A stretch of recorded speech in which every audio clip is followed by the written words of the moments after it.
എല്ലാവർക്കും നമസ്കാരം. ഇന്ന് നമുക്ക് വളരെ ഈസി ആയിട്ട് നല്ല സോഫ്റ്റ് ആയിട്ടുള്ള മൈസൂർ പാക്ക് എങ്ങനെയാണ് തയ്യാറാക്കി എടുക്കുന്നത് നോക്കാം. അപ്പോൾ ഞാനിന്നിവിടെ ഷെയർ ചെയ്യുന്ന രീതി എന്ന് പറയുന്നത് വളരെ സിമ്പിൾ ആയിട്ടുള്ള ഒരു രീതിയാണ്. ആർക്ക് വേണമെങ്കിലും തയ്യാറാക്കി നോക്കാം, ഇത് ഫ്ലോപ്പ് ആവില്ല. അപ്പോൾ ഞാനിന്നിവിടെ തയ്യാറാക്കുന്നത് ഒരുപാട് അങ്ങ് ബ്രൗൺ നിറം ആക്കാത്ത ഒരു മൈസൂർ പാക്കാണ്. സോഫ്റ്റും അല്ല എന്നാൽ ഹാർഡും അല്ല. അപ്പോൾ അതിൻ്റെ രണ്ടിൻ്റെ ഇടയ്ക്ക് നിൽക്കുന്ന ഒരു പരുവത്തിലാണ് ചെയ്തെടുക്കുന്നത്. അപ്പോൾ അതിന് വേണ്ടിയിട്ട് ഞാനിവിടെ 1 കപ്പ് കടലമാവ് എടുത്തിട്ടുണ്ട്. കടലമാവ് 200 ml ഒരു കപ്പിലാണ് ഞാൻ എടുത്തിട്ടുള്ളത്. അപ്പോൾ അത്രയും തന്നെ കപ്പിൽ 1 കപ്പ് പഞ്ചസാര എടുത്തിട്ടുണ്ട്. അപ്പോൾ നിങ്ങൾ ഏത് കപ്പാണോ എടുക്കുന്നത് സെയിം കപ്പിൽ തന്നെ എല്ലാം അളക്കുക.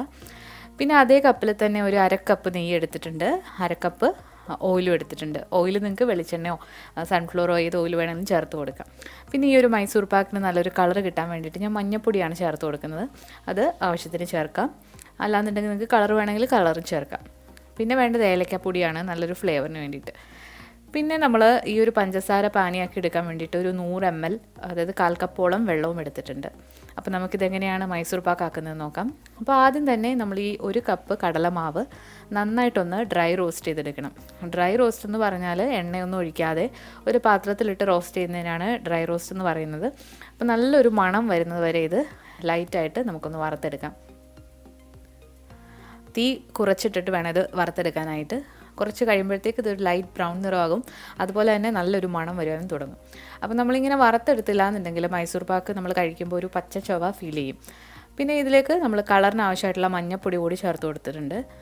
മഞ്ഞൾപ്പൊടിയുടെ ടേസ്റ്റ് ഒന്നും ഉണ്ടാവില്ല നമ്മൾ മഞ്ഞൾപ്പൊടി ചേർക്കുമ്പോൾ. അപ്പോൾ ഇതിന് നന്നായിട്ടൊന്ന് നമുക്ക് വറുത്തെടുക്കാം. അപ്പോൾ ഏറ്റവും സിമ്പിളായിട്ടുള്ള ഒരു മെത്തേഡാണ് ഞാൻ ഇന്ന് ഷെയർ ചെയ്യുന്നത്. അപ്പോൾ നമ്മൾ ഇവിടെ കടലമാവ് നന്നായിട്ട് വറുത്തെടുത്തിട്ടുണ്ട്. ഇനി നമുക്ക് ഇതേ സമയം തന്നെ പഞ്ചസാര ഒന്ന് പാനിയാക്കി എടുക്കാം. അപ്പോൾ ഒരു പാത്രത്തിലേക്ക് നമ്മൾ 1 കപ്പോളം പഞ്ചസാര ഇട്ട് കൊടുത്തിട്ടുണ്ട്. ഈ പഞ്ചസാര ഒന്ന് ഉരുകി വരാൻ വേണ്ടിയിട്ട് ഒരു 100 ml വെള്ളം കൂടി ഇതിലേക്ക് ചേർത്ത് കൊടുക്കാം. പഞ്ചസാര എന്ന് പറയുന്നത് ഇത് മീഡിയം ഫ്ലെയിമിലിട്ട് നമുക്ക് ഒരു നൂൽ പരുവം വരെ ഇത് നന്നായിട്ടൊന്ന് തിളപ്പിച്ചെടുക്കണം. അപ്പോൾ ഇത് ഇടയ്ക്കൊന്ന് ഇളക്കി കൊടുക്കാനും മറക്കരുത്. അപ്പോൾ പഞ്ചസാര അവിടെ റെഡിയാകുന്ന സമയത്തേക്ക് നമുക്ക് ഒരു പാത്രത്തിലേക്ക് നമ്മൾ നേരത്തെ വറുത്ത് വെച്ചിരിക്കുന്ന കടലമാവ് ഒന്ന് അരിച്ചിട്ട് കൊടുക്കാം. അരിച്ചിട്ട് കൊടുത്തില്ലെങ്കിൽ ഇതിൽ കട്ടകളുണ്ടാവും. അപ്പോൾ കട്ടകളില്ലാതിരിക്കാൻ വേണ്ടിയിട്ടാണ് നമ്മൾ അരിച്ചെടുക്കുന്നത്. അപ്പോൾ നിങ്ങൾ കട്ടയില്ലാതെ നിങ്ങൾക്ക് മിക്സ് ചെയ്തെടുക്കാമെങ്കിൽ അങ്ങനെയും ചെയ്യാം. അപ്പോൾ ഞാനിത് നന്നായിട്ട് ഇതൊന്ന് അരിച്ചെടുക്കുകയാണ്.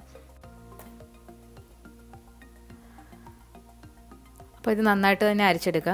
അപ്പോൾ കടലമാവ് എടുക്കുമ്പോൾ നിങ്ങൾ എപ്പോഴും എക്സ്പയറി ഡേറ്റ് കഴിയാത്ത കടലമാവ് എടുക്കുക. കടലമാവ് പെട്ടെന്ന് ചീത്തയായി പോകുന്നൊരു സാധനമാണ്. അപ്പോൾ എക്സ്പയറി ഡേറ്റ് നോക്കിയിട്ട് തന്നെ ഇത് എടുക്കുക. അല്ലെങ്കിൽ ഈ ഒരു മൈസൂർ പാക്കോ ലഡുവോ നമ്മൾ ഉണ്ടാക്കുമ്പോൾ അത് കറക്റ്റായിട്ട് വരില്ല. അപ്പോൾ നമ്മളിപ്പോൾ കട്ടകളൊന്നും ഇല്ലാതെ ഇത് അരിച്ചെടുത്തിട്ടുണ്ട്. ഇനി ഇതേ സമയം തന്നെ നമ്മൾ ഈ മൈസൂർ പാക്ക് സെറ്റ് ചെയ്യാൻ വേണ്ടിയുള്ള പാത്രം നെയ്യ് വെച്ചിട്ടൊന്ന് തടവിയെടുക്കുക. അപ്പോൾ ഞാനിവിടെ ഒരു ഗ്ലാസിൻ്റെ പാത്രമാണ് എടുത്തിട്ടുള്ളത്. അപ്പോൾ നമ്മൾ ഈ അരിച്ചെടുത്ത കടലമാവിലേക്ക് നമ്മൾ നേരത്തെ എടുത്തു വെച്ചിരിക്കുന്ന 1/2 കപ്പ് നെയ്യും അതുപോലെ തന്നെ 1/2 കപ്പ് ഓയിലും ചേർത്ത് കൊടുക്കാം. ഇനി ഇത് ഒരു വിസ്ക് വെച്ചോ അല്ലെങ്കിൽ ഒരു സ്പൂൺ വെച്ചോ നന്നായിട്ട് കട്ടകളില്ലാതെ ഒന്ന് നമുക്ക് മിക്സ് ചെയ്തെടുക്കാം. അപ്പോൾ ഈ ഒരു സമയം തന്നെ നമ്മളിതിലേക്ക് മധുരത്തിന് വേണ്ടിയിട്ടുള്ള ഏലക്കാപ്പൊടി കൂടി ചേർത്ത് കൊടുത്തിട്ടുണ്ട്. അപ്പോൾ ഇനി നന്നായിട്ടൊന്ന് മിക്സ് ചെയ്തെടുക്കാം.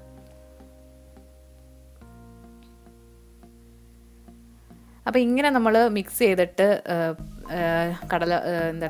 തന്നെയുമല്ല ഇത് അധികം കട്ട കെട്ടി പോകത്തുമില്ല. ഇപ്പോൾ നമ്മുടെ പഞ്ചസാര പാനി ഏകദേശം ഒരു നൂൽ പരുവമായി വന്നിട്ടുണ്ട്.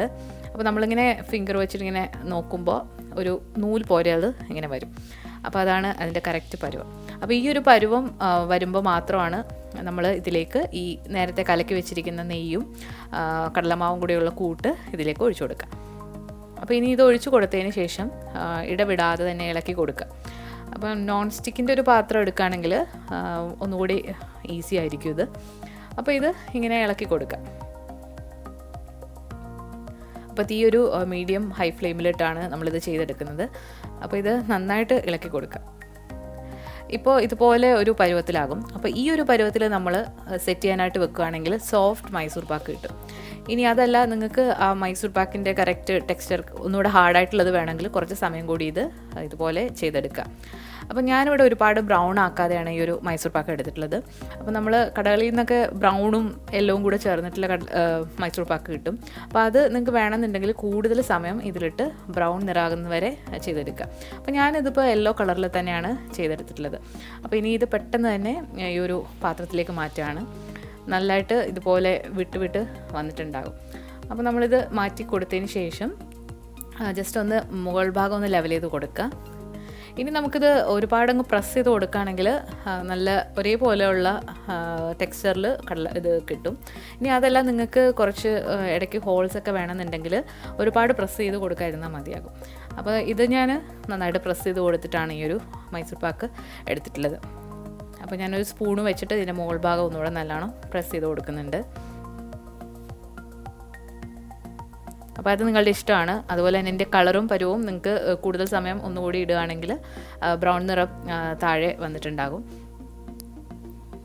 അപ്പോൾ നമ്മളിത് ജസ്റ്റ് ഒന്ന് ആക്കി കൊടുത്തിട്ടുണ്ട്. ഇനി ഇത് ചൂടാറുന്നതിന് മുൻപ് തന്നെ നമ്മളിത് കട്ട് ചെയ്ത് കൊടുക്കുക. അപ്പോൾ ഒരു നൈഫ് വെച്ചിട്ട് ഒരേ ഷേപ്പിൽ ഇതുപോലെ ഒന്ന് കട്ട് ചെയ്ത് വെക്കുകയാണെങ്കിൽ നമുക്കിത് ഇളക്കിയെടുക്കാനായിട്ട് നല്ല എളുപ്പമായിരിക്കും.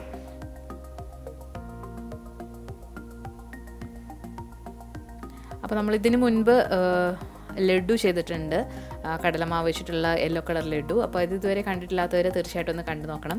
അതുപോലെ ഇൻസ്റ്റൻ്റായിട്ട് ചെയ്യാൻ പറ്റുന്ന ജിലേബിയും ചെയ്തിട്ടുണ്ട്. അപ്പോൾ നവരാത്രിയും ദീപാവലിയൊക്കെ വരികയാണ്. അപ്പോൾ എല്ലാവരും ട്രൈ ചെയ്ത് നോക്കുക, എന്തായാലും നിങ്ങൾക്ക് ഇഷ്ടപ്പെടും. അപ്പോൾ നമ്മുടെ മൈസൂർ പാക്ക് നന്നായിട്ട് ഇപ്പോൾ തണുത്ത് വന്നിട്ടുണ്ട്. അപ്പോൾ നമുക്കിനി ഇത് ഇളക്കിയെടുക്കാം.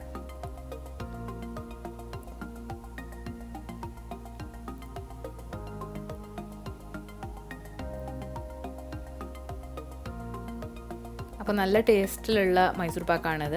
ഇതിൽ കടലമാവിൻ്റെ പച്ചച്ചുവയൊന്നും കാണില്ല. നല്ലതായിട്ട് റോസ്റ്റായിട്ടുള്ള മൈസൂർ പാക്കാണ്. അപ്പോൾ എന്തായാലും നവരാത്രിക്കും ദീപാവലിക്കും ഒക്കെ നിങ്ങളിത് ട്രൈ ചെയ്ത് നോക്കിയിട്ട് നിങ്ങളുടെ ഫീഡ്ബാക്ക്സ് അറിയിക്കുക. അതുപോലെ തന്നെ നിങ്ങൾക്ക് ഈ വീഡിയോ ഇഷ്ടമായിട്ടുണ്ടെങ്കിൽ ലൈക്ക് ചെയ്യാനും ഷെയർ ചെയ്യാനും മറക്കരുത്. നമ്മുടെ ചാനൽ ഇതുവരെ സബ്സ്ക്രൈബ് ചെയ്തിട്ടില്ല എന്നുണ്ടെങ്കിൽ സബ്സ്ക്രൈബ് ചെയ്യാനും മടിക്കരുത്. അപ്പോൾ പുതിയൊരു റെസിപ്പി വീഡിയോ ആയിട്ട് നമുക്ക് വീണ്ടും കാണാം. അതിന് മുൻപായിട്ട് നമ്മുടെ സ്വീറ്റ്സിൻ്റെ പ്ലേലിസ്റ്റ് ഞാൻ ക്രിയേറ്റ് ചെയ്തിട്ടുണ്ട്. അപ്പോൾ അതുകൂടി ഒന്ന് കണ്ടു നോക്കാം. അപ്പോൾ പുതിയ റെസിപ്പി വീഡിയോ ആയിട്ട് നമുക്ക് വീണ്ടും കാണാം. താങ്ക്